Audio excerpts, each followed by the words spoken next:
Makanya itu PR-nya teman-teman advertising itu adalah pokoknya kita harus mengamati angka-angka lah. Data itu harus update tiap hari kan. Kalau kita sehari nggak update aja, kita menentukan strategi itu agak susah itu kan. Karena mentah itu kan datanya. Berarti orang advertiser itu otak kanan kirinya jalan semua ya?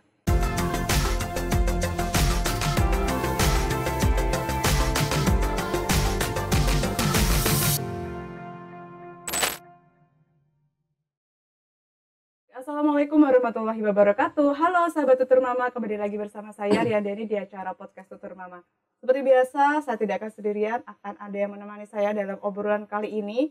Kalau biasanya kita mungkin akan berbicara tentang parenting, relationship, dan sebagainya. Kali ini ada yang luar biasa, kita akan berbicara tentang dunia marketing lagi, dan lebih tepatnya adalah digital marketing.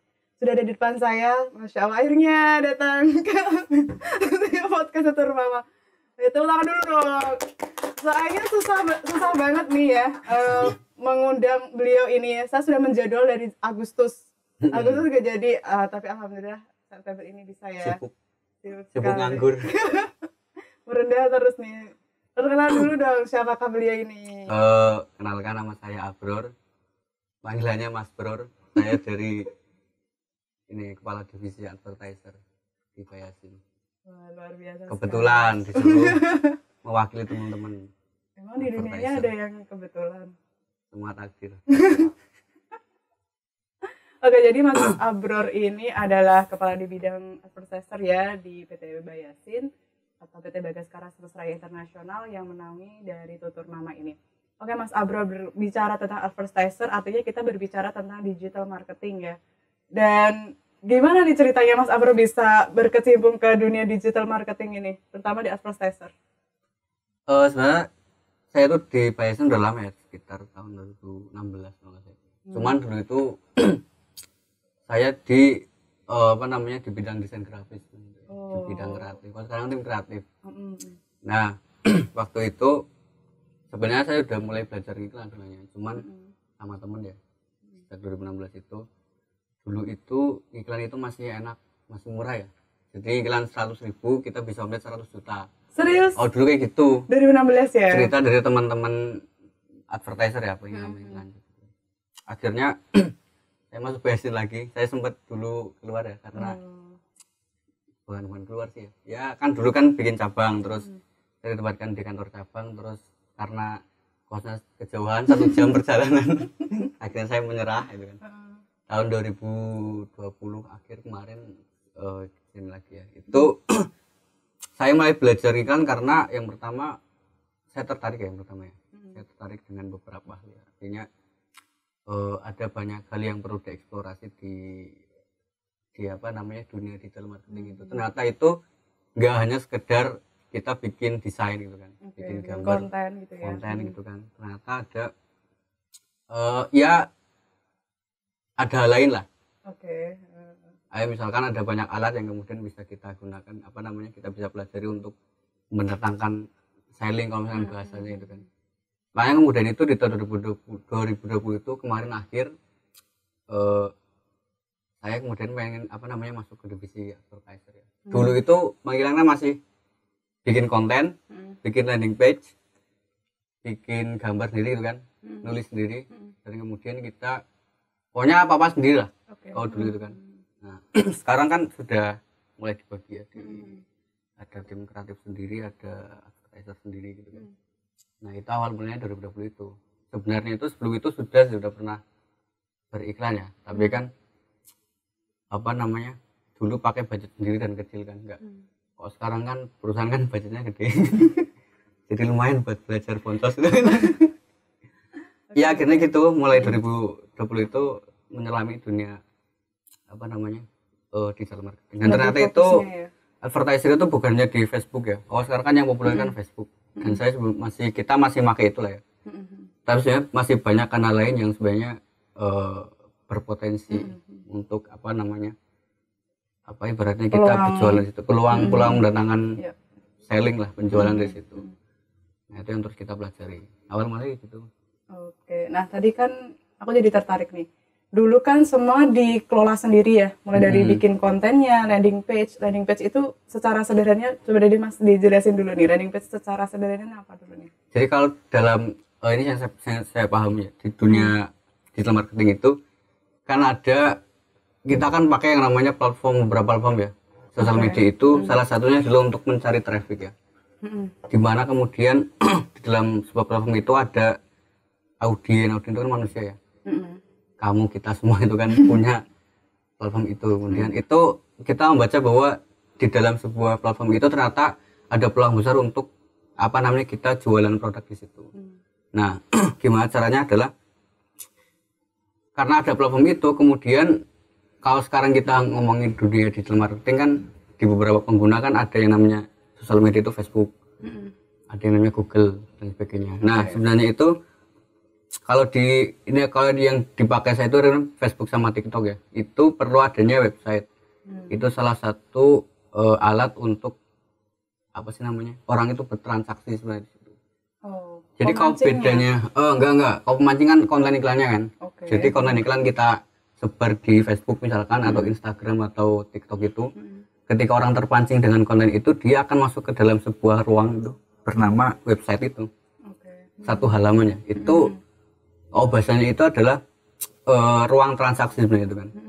Jadi kalau model jualan konvensional kan kita langsung kita jualan nih, ketemu orang, antara penjual dan pembeli langsung ada komunikasi itu kan. Tapi kalau yang kita pakai itu ada teknik yang namanya itu iklan konversi ya.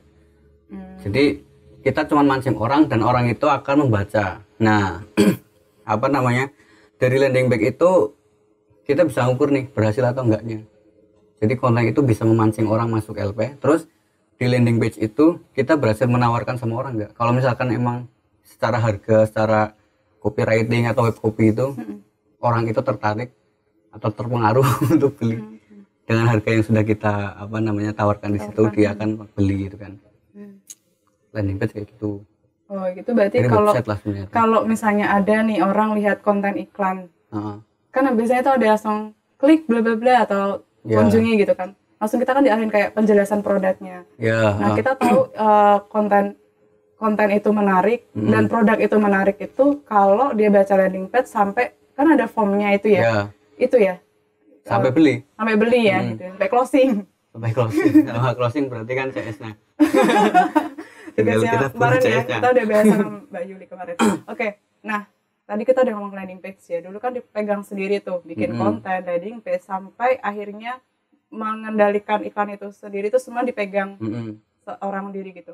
Nah, tapi sekarang tadi kan Mas Alul bilang sudah dibeda-bedakan ya, ada tim kreatif sendiri, maksudnya kreatif sendiri, bahkan sampai gimana nanti customer ya udah kepegang sama kita itu bisa closing. Nah, itu lebih efektif mana sih, dipegang sendiri semua sama dibedakan? Nah, kayak gitu. Cuman kalau sebenarnya itu waktu dipecah itu agak kaget ya, karena yang pertama itu, jadi di beberapa perusahaan teman-teman yang dia itu juga pakai digital marketing itu, satu advertiser itu kan dia itu mengelola konten juga, artinya ide-ide konten itu dia yang kemudian membuat, mengkonsep gitu kan. Sampai kemudian jadi desainer sama videographer ini hanya sebagai teknis ya, maksudnya hanya sebagai dia hanya nampani ide aja lah dari advertiser. Terus kemudian dikelola sama desain grafis sama videographer, terus kemudian teman-teman advertiser ini yang juga bikin landing page sendiri. Karena dia yang saya ngomongin itu, advertiser itu adalah pemasar itu sendiri ya. Jadi dia yang harus tahu produk, dia tahu audien, dia harus tahu konten gitu kan. Akhirnya dia memikirkan semuanya sendiri. Nah, ketika dipecah itu sebenarnya saya dan teman-teman agak kaget ya, karena tim kreatif yang dulu itu dia belum pernah kayak mengenali produk. Bukan mengenali produk, dia belum pernah beriklan ya. Artinya dia belum memahami lapangan. Kayak gimana gitu yang di. Maksudnya lapangan ya, angka-angka itu kan audien, terus kemudian dashboard dan sebagainya gitu kan. Nah itu kita perlu waktu 6-12 bulan ya buat sama tim kreatif itu berdiskusi gitu kan. Jadi mungkin beda ya antara orang yang advertiser, karena dia kan memegang kendali gitu kan, dia tahu itu kan, dia pegang uang, kita buang uang gitu kan, kita tahu angka, kita tahu ini audiens kemana gitu kan, itu dengan hanya membuat konten. Tapi pada akhirnya beberapa bulan ini kita udah mulai baik karena sebenarnya kuncinya satu ya, masing-masing tim itu kita harus menurunkan egonya masing-masing gitu kan. Emang apa? Dulu mungkin egonya advertiser mungkin agak sok gitu kan. Jadi saya sama Kang Ibnu itu mesti sering banget apa namanya berbeda pandangan ya. Karena pandangan saya itu kan data saya itu berasal dari apa namanya dari data iklan gitu kan. Oke, ini udah ini datanya kayak gini kan. Dan saya juga dulu tuh di advertiser itu dan teman-teman advertiser dulu itu kan kita belajar copywriting bareng ya. Jadi teknik copywriting dulu. Juga pernah ikut. Ya, Mbak juga pernah ikut kan. Kemudian merasa lebih apa namanya bukan merasa punya ilmu pengetahuan di situ juga. Nah itu yang kemudian apa namanya pasti ada yang namanya perdebatannya sama teman-teman kreatif. Tapi sebenarnya itu perdebatan itu bukan apa namanya nggak bikin kemudian kita pecah ya. Mungkin kita agak ngambek-ngambekan ya biasa lah ya 1-2 jam gitu kan, tapi pada akhirnya kita baikan lagi. Tapi perdebatan itu akhirnya kemudian membuat kita itu lebih mau apa namanya mengevaluasi diri masing-masing gitu kan. Tim kreatif misalkan kontennya mesti saya sering ngomongkan jelek-jelek karena saya dulu desainer sering banget dibilang gitu kan, akhirnya sekarang nggak sadar nggak cuma desainnya tulisannya juga semuanya. Pada akhirnya kemudian kan saya bisa ngomongin kenapa konten ini jelek gitu kan. Nah advertiser ini punya data nih, punya data ternyata di audien itu kurang tertarik karena datanya seperti ini. Terus menurut tim kreatif ini sudah bagus gitu kan, yaudah kalau misalkan menurut argumentasimu bagus, oke kita uji coba iklan ini. Kalau misalnya hasilnya jelek berarti yaudah kita buang gitu. Akhirnya sekarang itu kita ada ruang diskusi sendiri gitu kan. Ketika menentukan apa namanya ide, misalkan ide dari tim kreatif, teman-teman advertiser itu apa namanya kita memberikan masukan ya, memberikan ide juga. Yang pada akhirnya kemudian ide itu kita kolaborasi bareng-bareng dan apa namanya menghasilkan satu keputusan konten ya. Yang itu nanti kita buang budget itu nggak sia-sia gitu kan. Iya. Jadi kebanyakan konten kita budgetnya gede itu kan, rugi di situ karena kita nggak pernah apa namanya nggak punya nilai di situ kan, gitu kan. Akhirnya nilai itu adalah nilai dari diskusi antara dua tim ya. Dan sebenarnya 3 ya sama CS juga kan ada masukan gitu. Bersinerginya tuh di situ ya. Bersinerginya. Dan yang sebenarnya yang menjadi bukan penengah sih sebenarnya, tapi kayak pemersatukan itu sebenarnya dari advertiser, benar nggak? Ngerti sih pemersatu ya. Bukan pemersatu sih, porosnya, maksudnya kayak di porosnya. Iya sih, karena advertiser itu kan sebenarnya kita hanya menyalurkan kita sebagai distributor konten aja kan. Konten dari tim kreatif kita menyalurkan ke beberapa saluran platform-platform ya kayak Facebook, Google, terus TikTok dan sebagainya. Akhirnya kita punya data di situ. Nah ketika kita punya data, kita baca data, kita lempar ke apa namanya tim kreatif. Konten kamu itu kurang menarik karena ini hasilnya kayak gini. Terus kemudian kita udah dapet nih data, kontennya bagus. Terus kemudian ternyata iklannya murah dan ternyata closing rate-nya rendah gitu kan. Itu kita juga harus ke sana ke teman-teman customer service gitu kan. Karena iklan kan mahal ya, iklan itu mahal. Yang ditekankan di kami itu iklan itu mahal, jangan sampai harga yang mahal itu kemudian sia-sia. Akhirnya kita apa namanya? Akhirnya advertiser itu harus berkawan akrab dengan dua tim ini ya. Tim kreatif dan CS. Nah, itu enggak cuman dari kepalanya ya, enggak cuman saya Mas Ibnu sama Mbak Yuli, tapi teman-teman yang di apa namanya anggota tim itu sekarang juga yang kami tekankan itu adalah gimana caranya itu teman-teman advertiser itu dari semua angkatan ya kan kita ada beberapa angkatan gitu ya itu bisa akrab dengan teman-teman kreatif dan CS untuk apa, untuk apa namanya biar kita itu hasilnya itu nggak sia-sia gitu kan jelek berarti kita setuju sama CS gimana caranya ini closing sama kreatif ini kontennya kok kurang menarik, kita kasih data, kita kasih ide gitu kan. Akhirnya kemudian jadi nih barang gitu kan, jadi barang dan apa namanya kita bisa menghasilkan itu tanpa sia-sia gitu doang. Luar biasa ya. Nah terus nih ya tadi kan kita bahas platform terus nih ya kan. Makin kesini kan digital marketing makin berkembang ya, kalau tadi Mas Abdul juga bilang kalau dulu tuh gampang, sekarang tuh sulitnya tuh kayak gimana Mas Abdul?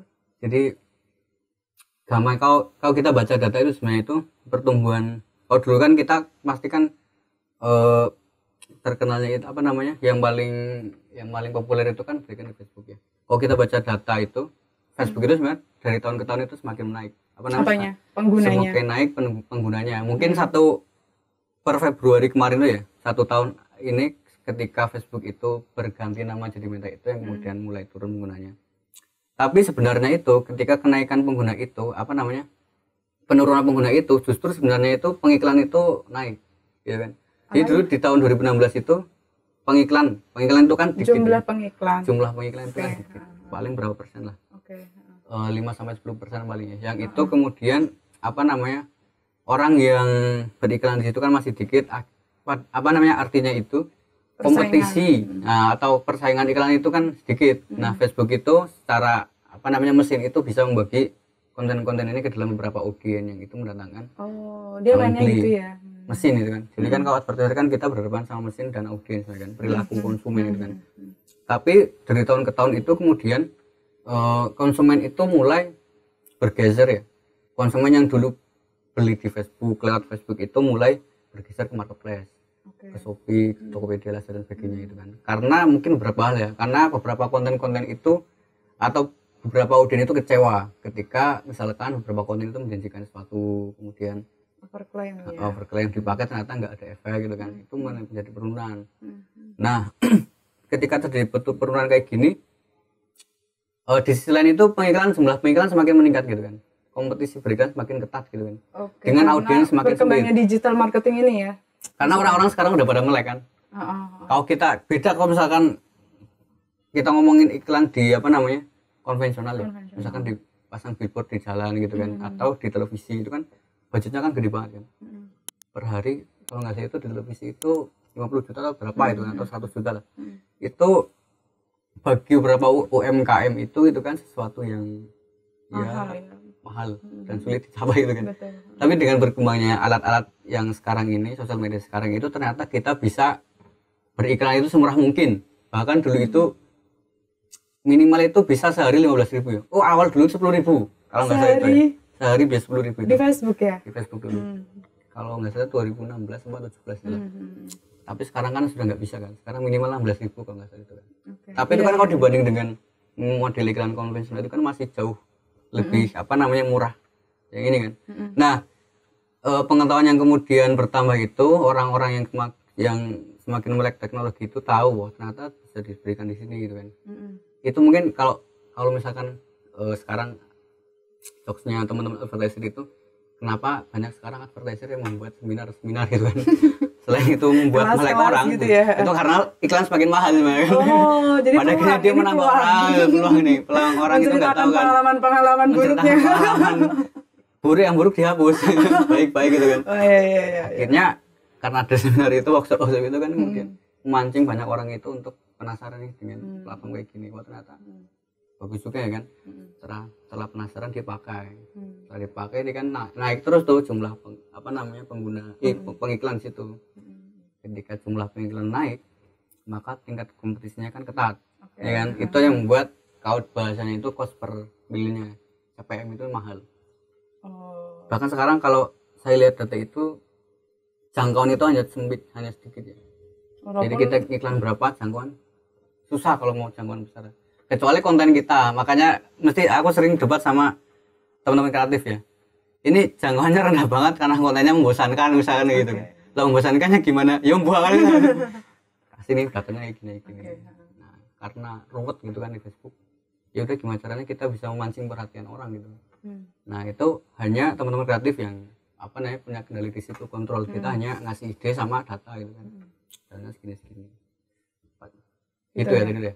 Nah, sekarang kan juga fitur-fitur di platform itu kan juga makin banyak ya.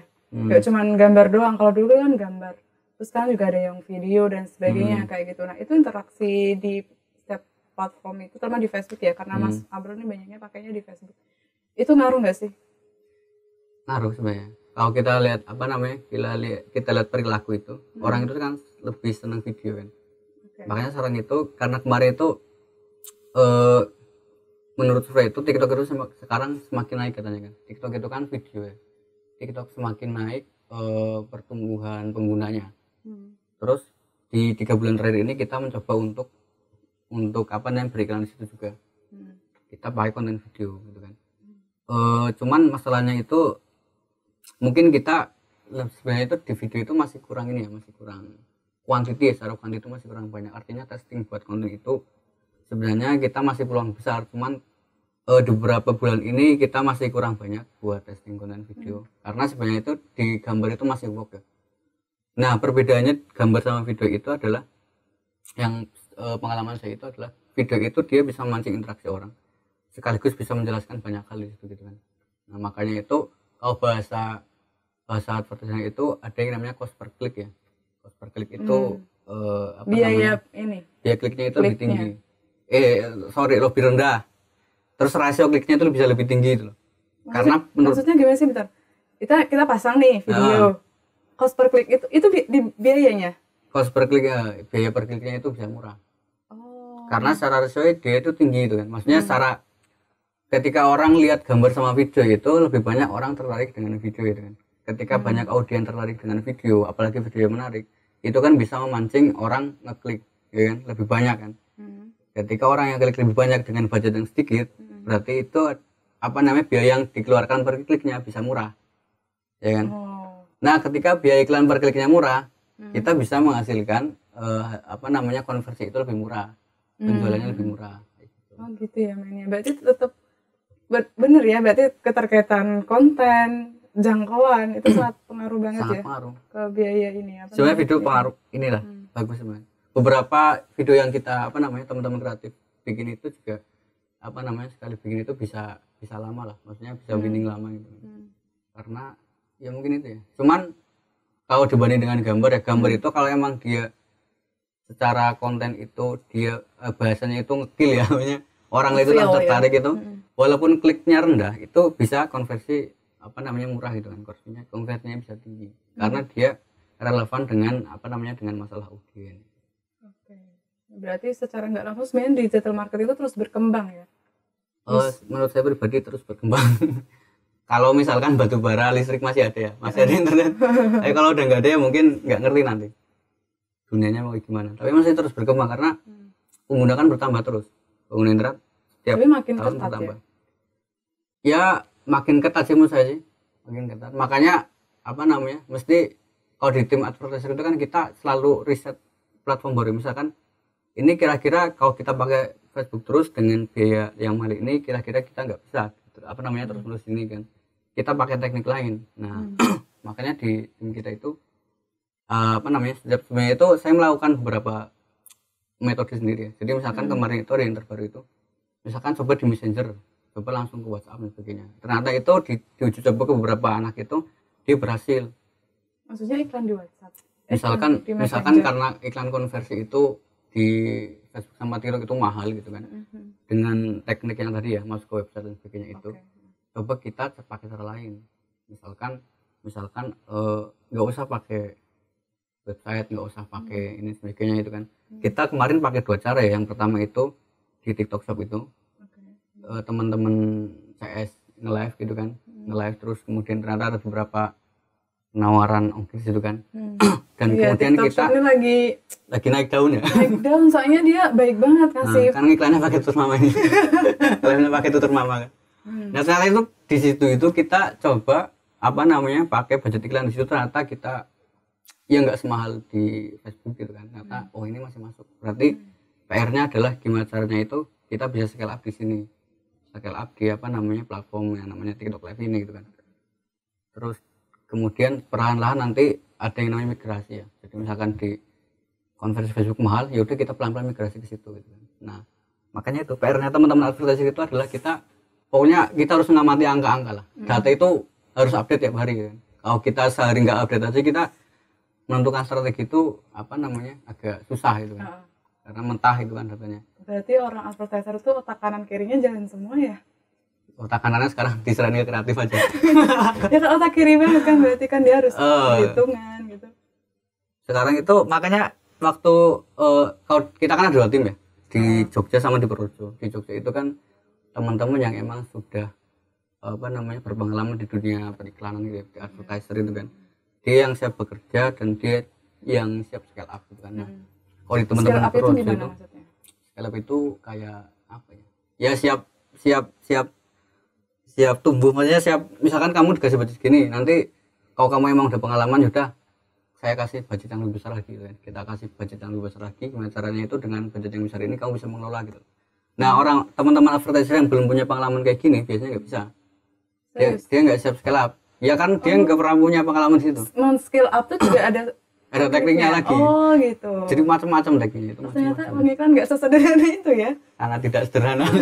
Kelihatannya aja kayak gitu-gitu doang. Iya. Tapi biayanya ya dibalik itu sangat menyengsarakan. Nah teman-teman proyek itu apa namanya, kita kan ada ruang inkubasi. Jadi teman-teman proyek itu emang kita khususkan buat teman-teman belajar. Artinya adalah sekaligus belajar teknik-teknik baru gitu. Di situ mulai dari nol banget ya. Teman-teman yang sekarang senior itu, yang senior paling pertama, yang angkatan pertama itu sekarang udah mulai saluran ya berarti ya. Itu kita fungsikan sebagai mentor ya. Nah, mentor ini menurut saya agak berat juga perjuangannya. Karena dia itu harus menguasai apa namanya segala hal tentang advertiser dunia dan sebagainya kan, teori, semua praktik platform juga dia harus kuasai juga ya. Karena di apa namanya di rekrutmen itu yang dari nol itu kita kan pasti ada yang namanya migrasi. Jadi misalkan angkatan pertama dia sudah menguasai di Facebook, nanti di bulan keberapa dia harus naik lagi nih ke Instagram Ads, misalkan bulan ketiga dia ke Marketplace, bulan keempat ke TikTok misalnya gitu. Nah teman-teman mentor ini apa namanya PR-nya adalah untuk menguasai semua platform secara teori dan praktik untuk masih teman-teman ini. Nah jadi itu ya, maksudnya dari nol itu. Jadi yang teman kita punya 2 orang itu, yang ruang kedua itu di situ kita didik dari nol dan sampai bisa lah istilahnya.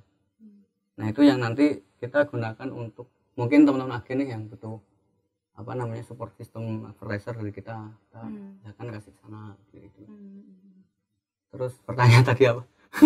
Apa tadi? Otak kiri ya, pertanyaan adalah otak kiri. Nah di dalam silabus atau kurikulum yang kita kan mau kurikulum ya, kurikulum pertumbuhan teman-teman. Yang itu ya inkubator teman-teman. Inkubator. Itu sebenarnya juga dipakai buat teman-teman scaling. Karena algoritma kan makin hari makin terus berkembang. Iya, jadi benar.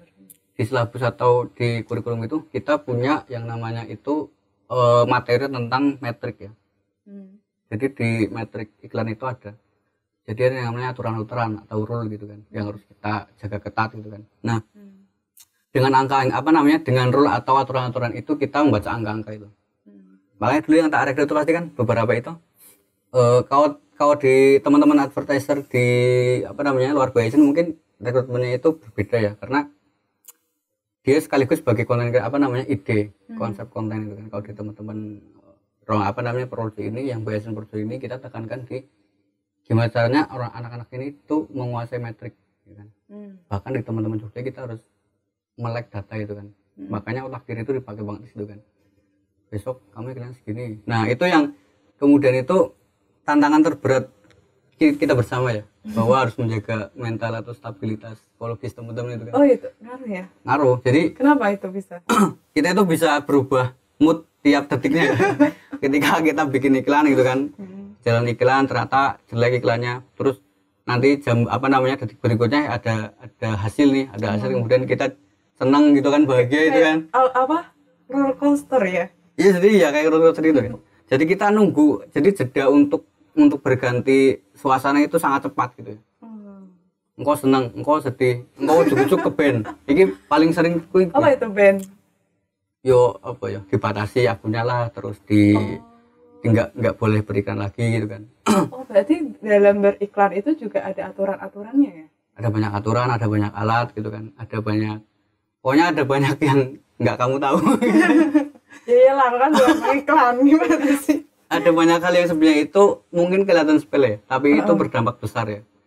Kayak dulu itu kita bulan Agustus itu kita di seluruh Indonesia ya. Bulan kemarin itu di seluruh Indonesia itu teman-teman advertiser itu kan kena badai ya, badai raster namanya ya. Jadi akun-akun yang buat iklan itu pada tumbang satu-satu gitu kan. Nah itu tuh ganggu banget sama apa namanya mentalnya teman-teman, terutama teman-teman yang baru ya. Kalau teman-teman yang lama mungkin enak ya, udah ada tim sendiri kan. Jadi kita punya tim juga nih, tim manajemen akun kan. Karena saking banyaknya akun yang tumbang, akhirnya kemudian saya dan teman-teman itu berinisiatif untuk ya kita bikin tim aja sendiri buat ngelola akun gitu kan. Itu ada 2 orang ya, ada Mas Ahmad sama Mas Slamet namanya. Mungkin kapan-kapan bisa dijak podcast itu. Boleh ya, boleh. Itu mereka berdua ini hanya khusus untuk menangani apa namanya mengelola akun ini. Jadi ada tekniknya nih. Kalau kamu nggak pengen ke band kayak gini. Terus dia harus memproduksi akun. Dia yang kemudian punya data seluruh akun yang teman-teman pakai itu kan. Kalau dihitung sekarang mungkin yang udah kita pakai sekitar 500 akun ya. Kita ini menuju 1000 akun. Ya Allah, kita itu dihitung sama yang tumbang. Akun aja udah pusing ya. Itu dihitung sama yang tumbang dari tahun ke tahunnya, dari dulu sampai sekarang. Iya. Kemarin itu bulan Agustus banyak banget ya. Fanpage itu atau halaman itu juga terutama di Facebook ya, itu juga kita kemarin hampir di atas 50 halaman itu kemudian kena restrict gitu kan. Dan bikin lagi. Nah, ketika teman-teman kena badai kayak gitu, itu ganggu psikologis, ganggu performa juga kan. Nah, ketika ganggu performa dia moodnya down, dia down, kemudian moodnya nggak punya inilah. Akhirnya ya wis iklannya jelek lah, performa iklannya. Terus kalau udah kayak gitu, itu kan salah satu tantangan ya, baik ini tantangan di advertiser. Kalau aku amatin dari obrolannya Mas Abrol ini ada eksternal dan internalnya. Eksternalnya kan dari alatnya itu sendiri, internalnya kan dari kita gitu. Yang awalnya dari eksternal itu sendiri gitu. Nah, kalau eksternal kan gimana ya, kita masih raba-raba nih cara solusinya gimana gitu kan, karena mereka yang punya aturan itu sendiri. Tapi kalau masalah dari internalnya itu gimana Mas Abrol nyelesainnya? Iya. Tak genjot terus. Cuman rasih sekali kan belum 100 kali ya, Kak. Jadi emang kalau di advertiser itu saya menyebutnya itu teman-teman emang pembelajar ya. Ya pembelajar sama petarung ya karena eksternal itu kan. Kita bahasa itu menyeleksi ya. Artinya adalah kita mencari orang-orang yang emang itu struggle ya. Jadi kita uji sejauh mana dia itu berjuang sampai titik darah penghabisan gitu kan. Kalau dia keben sekali, dia itu ngapain habis itu gitu kan. Jadi kan saya ngamatikan beberapa kan. Terutama teman yang belajar ini kan. Celah gitu ya. Dia bisa peka nggak sih? Dia bisa peka nggak, atau dia langsung kemudian ngambek, terus nggak mau iklan sebagainya kan. Dulu ada itu kan. Keben langsung banting kursi. Anak buahmu tuh. Banting kursi dulu sampai ada itu, ini cowok itu lagi bikin iklan gitu kan. Seharian karena dia kan pemula banget kan, bikin copywriting gitu kan. Gambarnya berada seharian itu kan jam 8 sampai jam 3.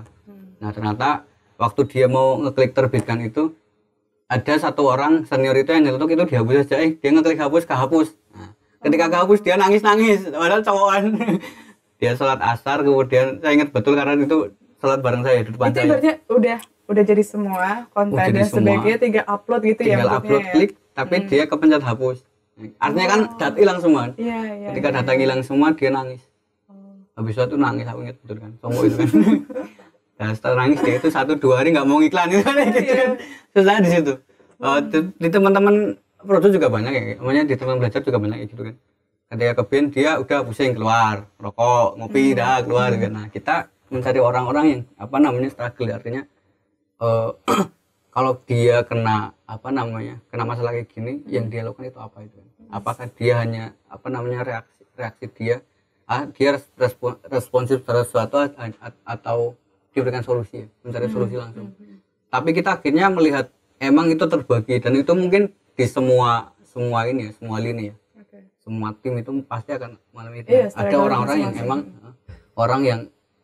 orang-orang yang emang dia itu ketika punya masalah gitu dia langsung nyari solusi, dia langsung bangkit dan sebagainya kan. Ada yang dia down, sakit 2 hari nggak berangkat, nah itu yang repot kayak gitu kan. Jadi saya pertama juga gitu. 1 hari pusing kepala. Saya ngitung data sampai asam lambung naik. Tapi nggak apa. Nah, kita mencari orang-orang yang sekiranya jadi ya petarung di situ namanya.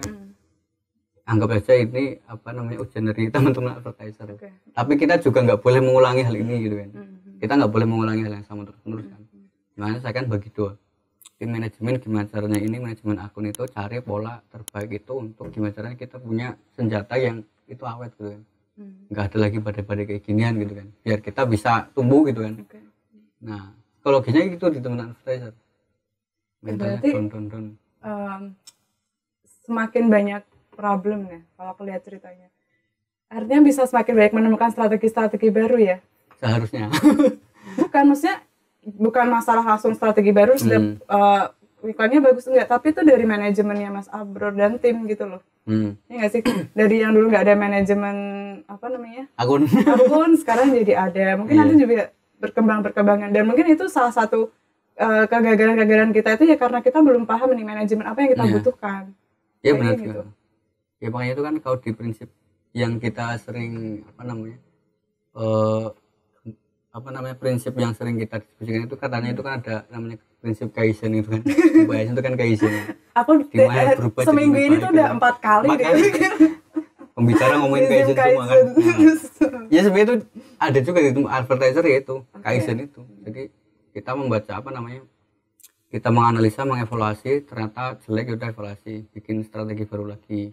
Ada pola baru lagi kita pelajari, evaluasi gitu terus. Makanya kemudian tim itu kan dulu satu ya, udah Facebook. Terus yang kedua, tumbuh nih marketplace, Shopee, Tokopedia dan sebagainya. Udah kita bikin sekarang juga. ada gitu juga. Ada juga di advertiser itu ada tim tersendiri ya. Kalau sekarang kan masih personal ya. Nah, gini PR-nya itu kita bangun regenerasi di situ ya. Jadi ada 2 orang lagi yang pengen tak fokuskan di situ juga untuk menambah ya SDM di situ lah. Yang kedua itu sekarang ada tim TikTok tadi ya, TikTok Ads, TikTok Live itu yang dibantu Beda ya TikTok Ads dan Live tuh beda ya. Sebenarnya itu istilah aja sih. TikTok Ads itu maksudnya yang dia itu tim secara dia beriklan di konten.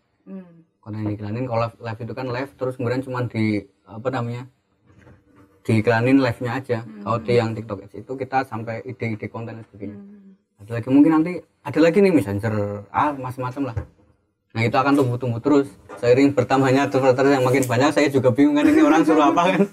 Akhirnya itu gimana caranya tim organik mungkin ini bentar lagi juga akan saya bangkitkan lagi tim organik. Jadi kan kalau advertiser kan ada yang berbayar.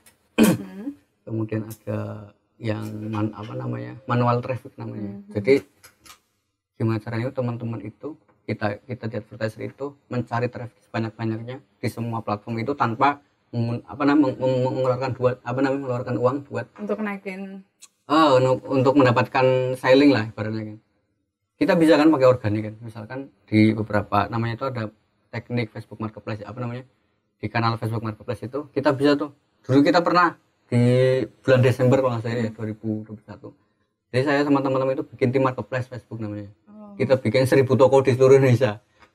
Akhirnya kemudian itu sebenarnya bagus ya, karena nggak di follow up dan kemudian dulu kita scale up pakai konversi, akhirnya itu kita tinggalkan. Nah mungkin setelah ini saya di advertiser itu akan bikin tim kembali buat organik ya, khusus manual traffic, karena itu bisa memangkas budget banget buat dan menurunkan rasio iklan ya. Karena kita kan pokoknya rasio iklan itu maksimal 10%, kalau bisa 5% gitu kan. Rasio itu apa maksudnya? Itu kayak kalau saya memahami itu perbandingan antara biaya iklan yang kita keluarkan dengan omset. Omset keseluruhan gitu kan. Nah kalau di kita itu kan maksimal 10% gitu kan. Tapi ini aku pengen turunin ke 5%, kok susah banget rasanya. Dalam berdarah-darah itu kan. Pada akhirnya menemu tuh teknik baru kemarin tuh. Beberapa orang dicoba yang bagus nih. Dengan biaya iklan yang semurah-murahnya tapi konversi tinggi-tingginya. Nah mungkin kalau ini bagus kita akan duplikasi atau scale up itu buat memangkas biaya iklan. Nah sekarang tuh juga menarik ya, platform itu dulu yang hanya menjadi konten ads kayak gitu doang ya, upload konten terus diiklankan bisa mendapatkan benefit dan penjualan gitu. Sekarang juga tiap platform itu juga ada fitur-fitur yang lain, nggak cuma kayak ads. Tadi kayak misalnya TikTok itu kan iklan di jangkauan, ternyata ada TikTok Shop, TikTok Live, Facebook juga ternyata udah ada marketplace-nya juga ya, gitu. Bahkan Instagram juga ada gitu. Nah, kalau menurut pandangannya Mas Abror nih, mana yang kemungkinan besar itu akan lebih menguntungkan gitu? Menguntungkan. Untuk dunia advertiser ya. Kalau kita baca perkembangan datanya sih sebenarnya kan pengguna TikTok ini makin hari makin banyak. Cuman setelah kita uji coba itu di beberapa bulan kemarin itu ternyata iklan itu bisa murah. Cuman TikTok itu kan selalu memperbaiki interestnya. Dulu kan interest kan dikit ya. Semakin ke sini ternyata interest itu semakin ketat atau minat itu semakin ketat. Yang itu sebenarnya itu bisa berpeluang untuk mencari mencari peluang selling ke dalam ke dalam minat orang yang dia itu emang relevan dengan produk yang kita jual. Nah kalau kita baca dulunya itu memang Facebook semakin mahal ya. Facebook semakin mahal di Facebook semakin mahal. Berapa sih sekarang Facebook minimal? Itu lihat mahal enggaknya itu sebenarnya kan saya itu di CPM sama di jangkauan Enggak, gitu ya. minimal budgetnya sehari berapa? Sekarang 5 juta Sehari? ya, sekarang Oh. keseluruhan, tapi keseluruhan. Oh iya iya. Di TikTok itu kan paling kecil ya, sama di marketplace juga kecil banget.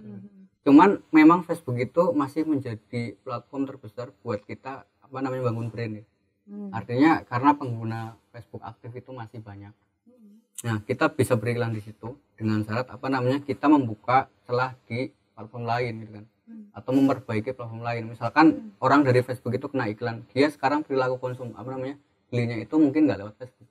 Dia misalkan masuk ke Shopee, Lazada itu kan. Nah, PR-nya adalah gimana caranya di platform lain ini kita bisa diperbaiki. Nah, mungkin masih terus berkolaborasi menurut saya. Tapi peluangnya itu peluangnya untuk lebih banyak apa namanya digunakan sebagai alat untuk beriklan itu mungkin sekarang lagi naik itu TikTok. TikTok Ads itu sama TikTok Live Shop itu kan. Karena kan sekarang orang pada orang live gitu kan. Karena beberapa teman itu dia menggunakan TikTok Live itu mirip sama Facebook tahun 2016 gitu kan. Dia mengeluarkan uang seminimalnya tapi dia omset setinggi-tingginya gitu kan. Mungkin nek saya baca itu kayak gitu ya. Apa namanya? TikTok itu akan mulai naik gitu kan. Tapi dengan syarat apa namanya kita harus mempelajari polanya kayak gimana. Dulu kita beriklan di TikTok itu mahalnya itu bukan karena iklannya.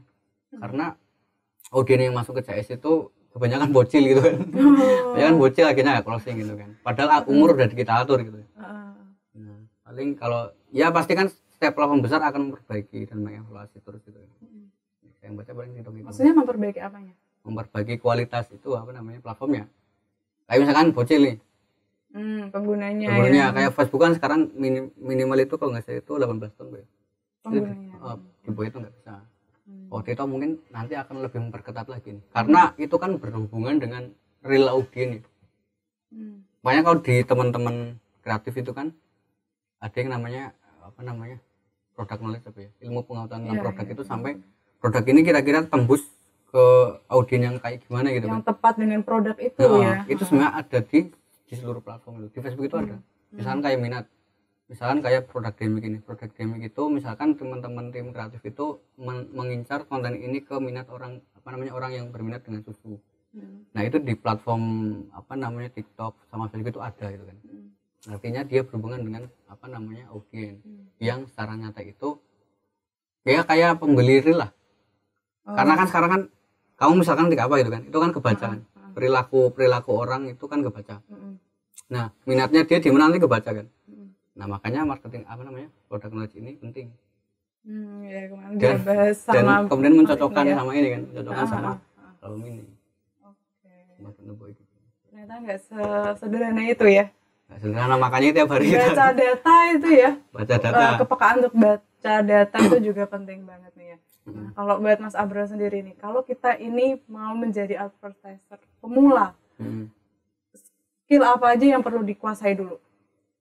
Kalau ini advertiser setelah keluaran apa dibayasin doang? Secara keseluruhan. Ya, kalau advertiser itu kan karena basicnya itu adalah iklan. Itu ya yang perlu kita kuasai sebenarnya itu teknik-teknik menjual sebenarnya. Karena basic daripada kita beriklan berbeda itu kan sebenarnya kan ada di dalam isi ya. Isi konten itu yang kemudian kita berawal dari apa namanya pengetahuan tentang kayak copywriting gitu kan.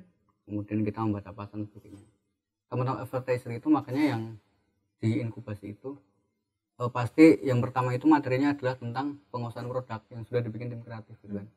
Ini yang nanti misal ini yang di nanti akan dipakai teman-teman advertiser mulai ini sebagai bahan untuk menulis copy namanya, salinan copy, ads copy itu kan, dan juga web copy namanya, begitu.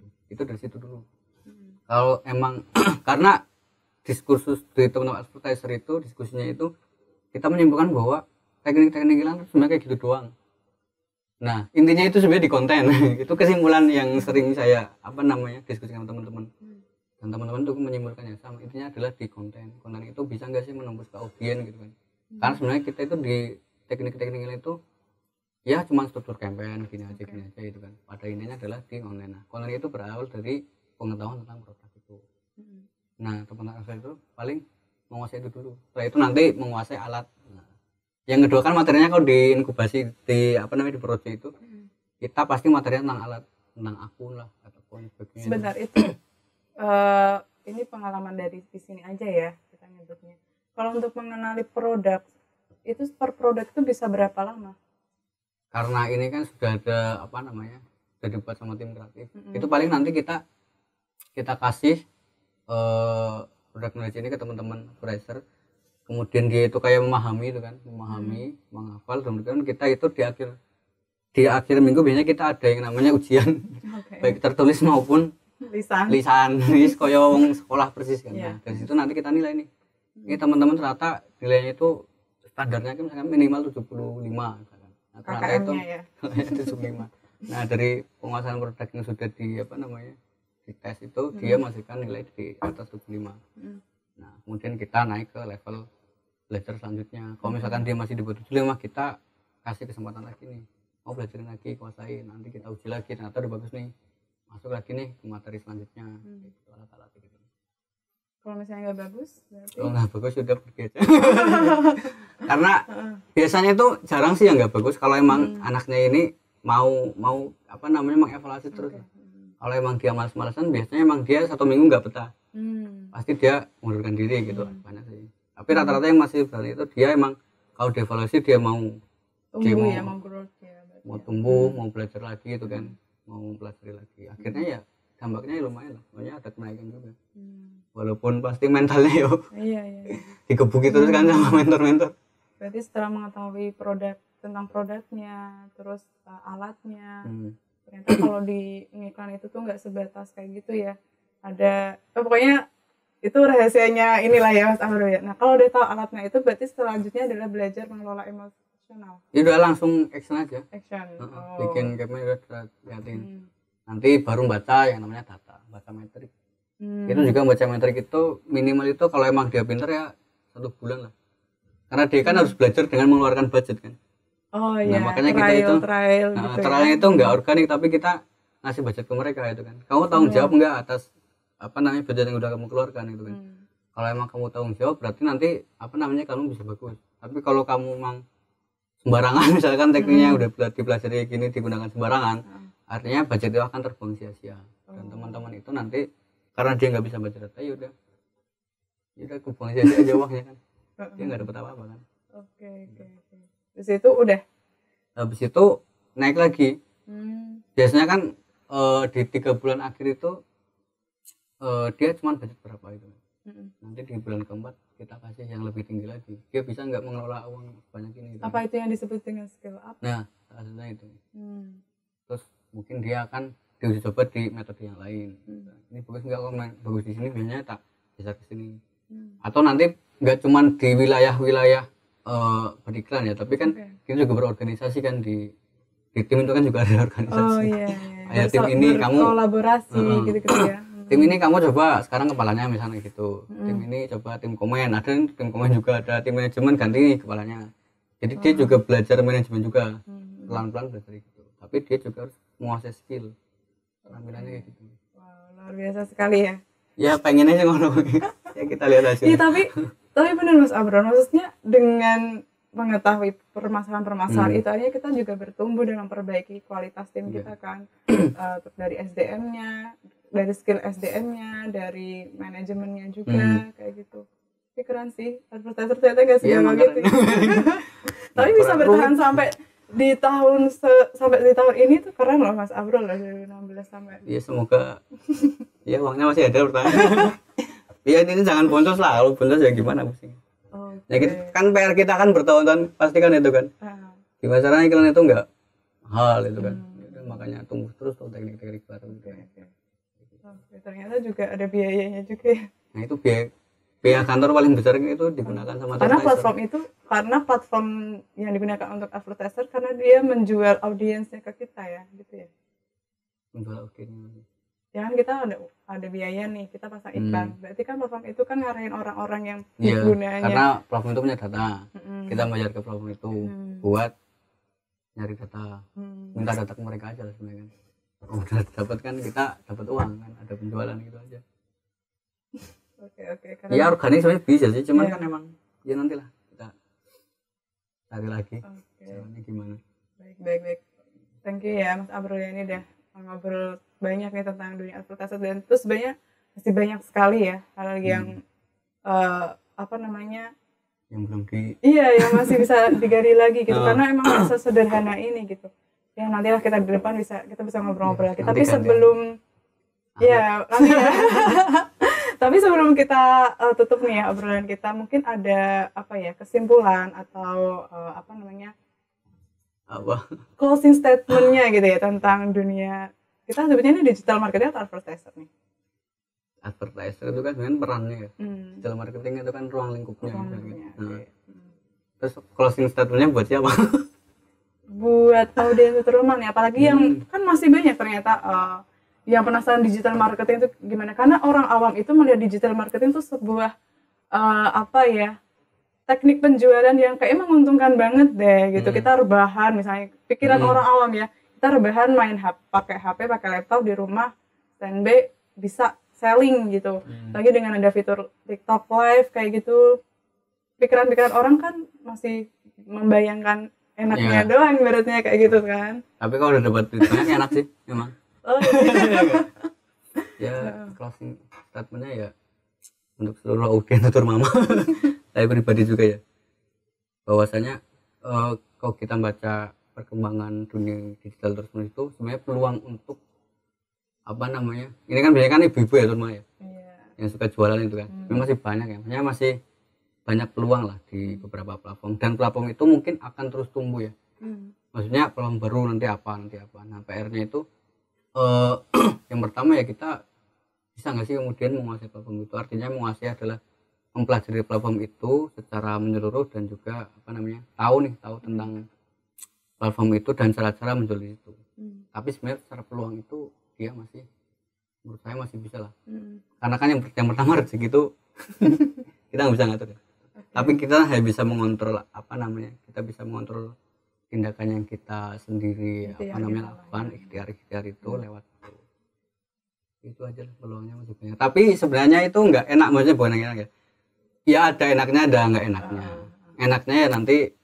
Jadi tadi malam saya itu nonton apa ya, lupa, nonton podcast luar negeri juga ya. Di rilis Instagram itu lewat kebetulan itu. Dia itu ngomongin tentang yang harus kamu cintai itu jangan tujuan. Tapi yang harus kamu cintai itu adalah perjalanannya itu kan. Artinya nanti dalam perjalanan mungkin audiens nanti teman-teman itu nanti akan melakukan apa namanya, akan berjualan di situ, akan ada yang namanya ya pasang surut inilah apa namanya, iklan boncos sebagainya atau iklan sebagainya itu yang itu menyakitkan itu ya.